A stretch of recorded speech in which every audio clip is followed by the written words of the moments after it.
Now is Dr. Xavier Perez, who's a professor of criminology at DePaul University. Some of his specific research topics include Latinx populations and crime and the interactions between police and underserved communities. First off, Dr. Perez, thanks for getting up and talking with us this morning. We appreciate it. Good morning. Thank you for having me on board. Absolutely. As you're on board here, let's talk about this. What kind of tough-on-crime politician do you think is resonating with Chicagoans as they head to the polls today? What kind of messaging, what kind of framework is going to cut through? Well, I think in predominantly the middle class and wealthy communities of the city, one of the resonating messages is about fear. I think people speak that they are living in fear. Many of them speak about that this is the first time they lived in fear in their life. So for them, the candidate that capitalizes on that fear will garnish that vote. And I see the issue of fear is almost like a galvanizing issue amongst middle-class residents, some of the wealthy residents around the city, many of them who are experiencing high rates of burglaries. So I think for them, the issue of fear is going to be a pretty significant rallying call. But when we talk about fear, is there a way to address that fear, to capitalize on it, kind of to maybe make people feel that this plan is the way to assuage that fear? Well, you know, I think you just have to take a different approach for different parts of the city.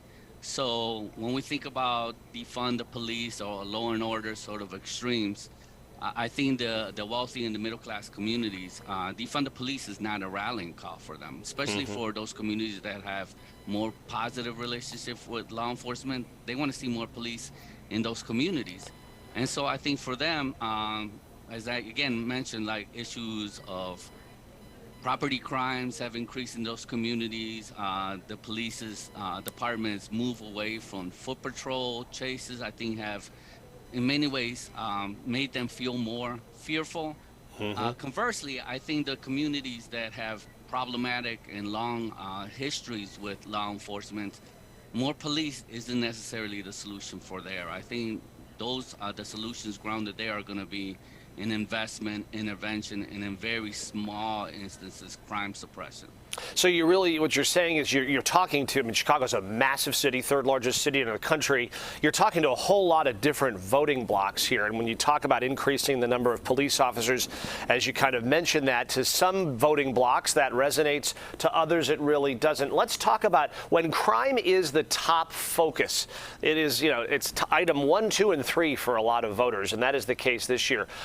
In past years, it's been the economy, it's been COVID, it's been schools. How does that change an election cycle when it's crime so dominantly the #1 topic?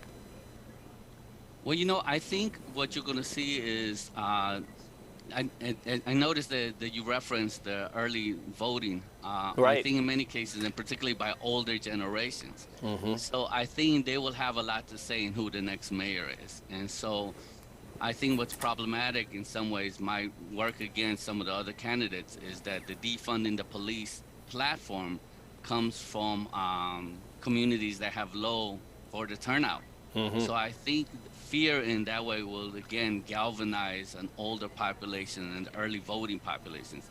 So it's interesting to see which way those votes will go today. But based on history, we see that older generations have a more positive relationship with police, so I would imagine that they will go for the police candidates. Yeah, you talked about the defund the police, argument. What is that middle ground between the law and order candidate and the defund the police candidate, from what your research shows? Well, I think in many ways, for the voters, I think you have to look at the candidates that are going to compromise. I think I know, like when you think about for city to work effectively, you're going to need individuals that could work together. If not, we're just going to have a stalemate. So I think what you have to address is find ways in which working together will make middle class and wealthy communities feel safe with police presence. Right. So address those safety issues. However, in working class communities, police have to work with those communities to build social capital, to build informal social controls, and in many cases to build accountability. police have to gain the respect back in those communities, and working collaboratively is going to be the solution. Critically important. Dr. Xavier Perez, professor of criminology at DePaul University. Thank you so much for your insight on this election day. Really invaluable for us. Thank you so much.